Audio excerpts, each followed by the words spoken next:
नमस्कार सभी साथियों को। जय श्री कृष्णा।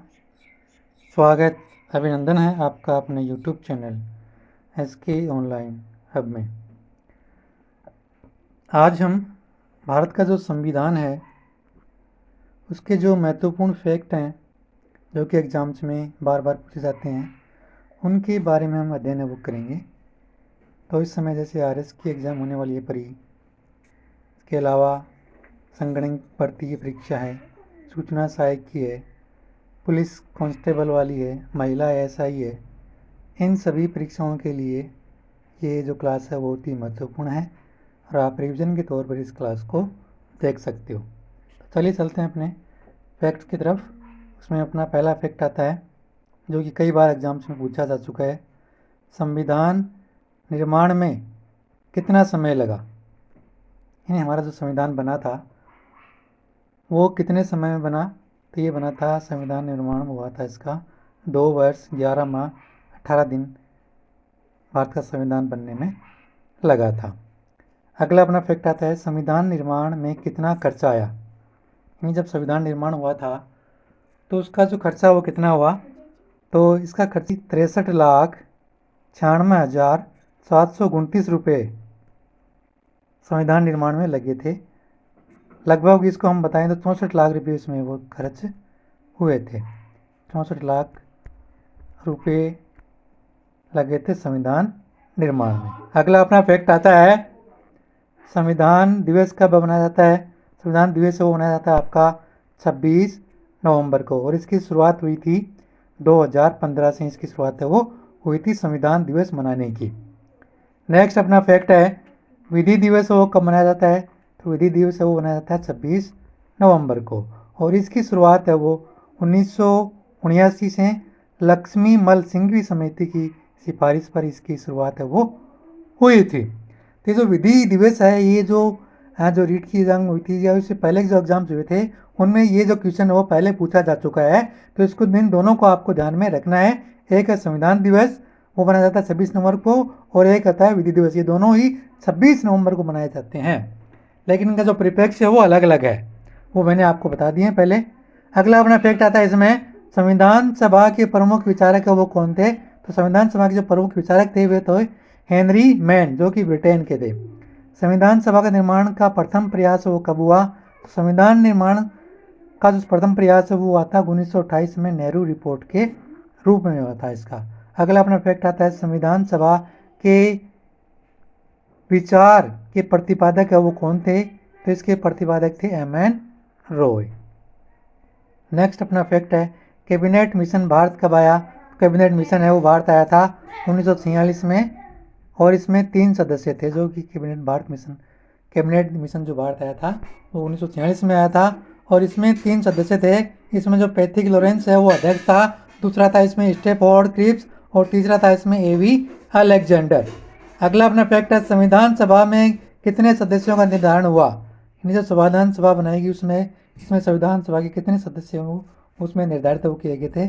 तो उस समय निर्धारित किए गए थे 389 सदस्य। इसमें निर्वाचित सदस्य थे वो थे आपके 296 और मनोनीत सदस्य थे वो 93 सदस्य थे। सीधी प्रत्यक्ष कार्य दिवस वो कब हुआ।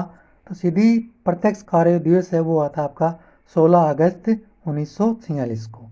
संविधान सभा का गठन वो कब हुआ। तो संविधान सभा का गठन हुआ था नवंबर 1946 में। संविधान सभा की प्रथम बैठक कब हुई। तो संविधान सभा की प्रथम बैठक हुई थी 9 दिसंबर 1946 को। संविधान सभा के प्रथम अस्थायी सदस्य वो कौन थे। तो संविधान सभा के प्रथम अस्थायी सदस्य थे वो थे सच्चिदानंद सिन्हा, इसके अस्थायी सदस्य थे। चलते हैं अपने नेक्स्ट स्लाइड पे।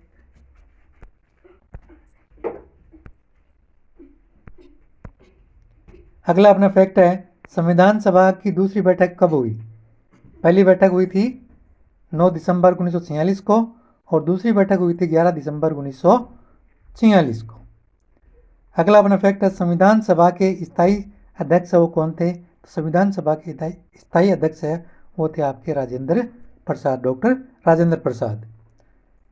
संविधान सभा के संवैधानिक सलाहकार कौन थे। तो संविधान सभा के संवैधानिक जो सलाहकार थे वो थे आपके BN राव। अगला अपना फैक्ट है, संविधान सभा में उद्देश्य प्रस्ताव किसने प्रस्तुत किया? तो संविधान सभा में उद्देश्य प्रस्ताव है वो प्रस्तुत किया था जवाहरलाल नेहरू ने। अगला अपना फैक्ट है, उद्देश्य प्रस्ताव कब प्रस्तुत किया? उद्देश्य जो प्रस्ताव है प्रस्तुत किया गया था 13 दिसंबर 1946 को। नेक्स्ट है, संविधान सभा की प्रारूप समिति का गठन है वो कब हुआ? तो संविधान सभा की प्रारूप समिति का गठन है वो हुआ था 29 अगस्त 1946 को। नेक्स्ट है, प्रारूप समिति का अध्यक्ष कौन था? तो प्रारूप समिति का अध्यक्ष था वो था भीमराव अंबेडकर। चलते हैं अपनी नेक्स्ट स्लाइड पर।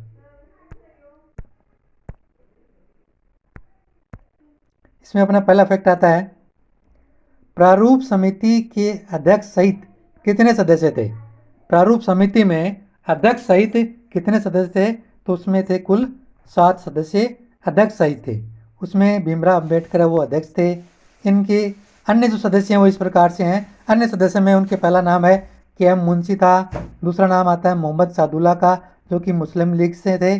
तीसरा नाम आता है अलादीयार कृष्ण स्वामी अयंगर।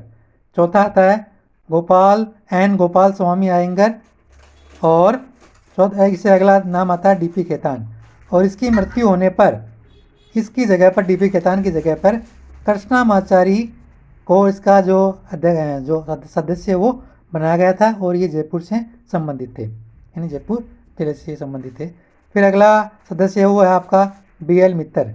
इन्होंने त्यागपत्र दिया था और त्यागपत्र देने के बाद इनकी जगह पर N माधव को संविधान सभा का सदस्य वो बनाया गया था। अगला अपना फैक्ट है, संविधान सभा का वाचन कितनी बार हुआ? संविधान सभा का जो वाचन है वो 3 बार हुआ था।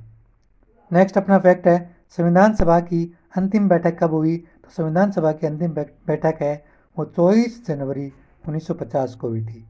संविधान है वो लागू कब हुआ? तो संविधान लागू हुआ था आपका 26 जनवरी 1950 को।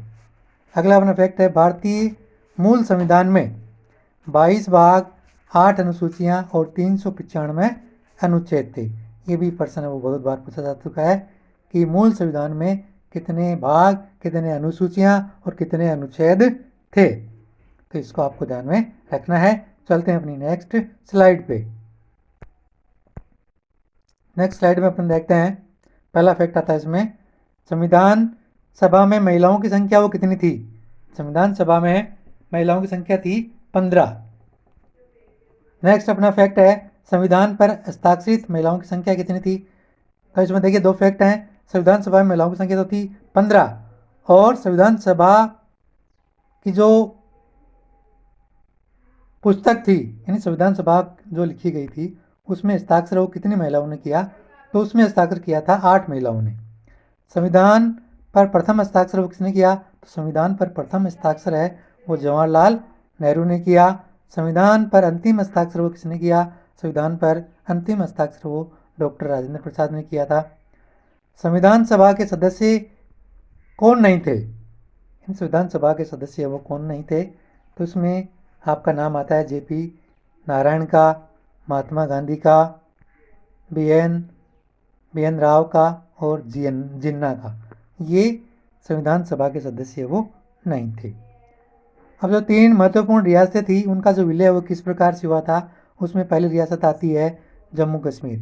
इसका विलय पत्र के द्वारा इसका जो विलय है वो भारत में किया गया था, और उस समय शासक थे उसके हरि सिंह थे, जिस समय जम्मू कश्मीर का भारत में विलय किया गया था। दूसरी रियासत आती है जूनागढ़। जूनागढ़ रियासत का भारत में विलय किया गया था जनमत संग्रह के द्वारा। वहाँ पर जनमत संग्रह करवाया गया था, और वहाँ पर जो जनमत संग्रह है वो भारत के पक्ष में आया था, और भारत के पक्ष में आने के कारण जूनागढ़ को भारत में शामिल कर लिया गया था। तीसरी रियासत आती है हैदराबाद। हैदराबाद का जो विलय है भारत में सैन्य बल के द्वारा किया गया था, और उस सैन्य बल का नाम था ऑपरेशन पोलो, और वहाँ का शासक कौन था उस समय? निजाम था। यानी सैन्य बल के द्वारा जो हैदराबाद जो रियासत थी उसका जो विलय है भारत में किया गया था, और ऑपरेशन पोलो उस समय चला गया था। उस ऑपरेशन पोलो के तहत ही हैदराबाद रियासत का भारत में विलय वो किया गया था। ये भी प्रश्न है वो बहुत बार पूछा जा चुका है कि ऑपरेशन पोलो क्या है। ये भी प्रश्न पूछा जा चुका है इससे संबंधित। तो चलते हैं अपनी नेक्स्ट स्लाइड पे। इसमें अपना फैक्ट आता है पहला, स्वराज शब्द का पहली बार मौखिक प्रयोग वो किसने किया। तो स्वराज शब्द का पहली बार मौखिक प्रयोग वो शिवाजी महाराज ने किया था। अगला अपना फैक्ट आता है, स्वराज शब्द का पहली बार लिखित प्रयोग किसने किया। तो लिखित प्रयोग किया था दयानंद सरस्वती ने। और कांग्रेस मंच से पहली बार स्वराज शब्द का जो प्रयोग वो किसके द्वारा किया गया था। तो कांग्रेस मंच से पहली बार स्वराज शब्द का जो प्रयोग वो किया गया था दादा भाई नौरोजी के द्वारा। अगला अपना फैक्ट आता है, झंडा समिति का जो अध्यक्ष है वो कौन था। तो झंडा समिति का अध्यक्ष था डॉक्टर राजेंद्र प्रसाद और जेपी कृपलानी। राष्ट्रीय ध्वज का निर्माण कहाँ पर हुआ। तो राष्ट्रीय ध्वज का निर्माण है वो हुआ था राजस्थान के दौसा जिले में, और दौसा जिले के आलूदा ग्राम में हुआ था। राष्ट्रीय ध्वज की लंबाई चौड़ाई का अनुपात वो कितना है। तो राष्ट्रीय ध्वज की लंबाई और चौड़ाई का अनुपात है वो आपका 3:2। अब इसके अलावा जो अन्य फैक्ट आता है वो उसका हम देखते हैं। 22 जुलाई 1947 को राष्ट्रीय ध्वज को स्वीकृत किया गया, जिसे हंसा मेहता द्वारा प्रस्तुत किया गया। संविधान की तीनों प्रतियों पर हिंदी में हस्ताक्षर करने वाले खान अब्दुल गफ्फार खां थे, जिन्होंने संविधान की तीनों प्रतियों पर हिंदी में हस्ताक्षर किए थे। संविधान सभा को चलायमान राष्ट्र वो किसने कहा था। तो संविधान सभा को चलायमान राष्ट्र कहा था जवाहरलाल नेहरू ने। तो इस प्रकार से आज हमने जो भारत का जो संविधान था जो बना था उस समय इसके जो महत्वपूर्ण फैक्ट थे उसके बारे में हमने अध्ययन किया है।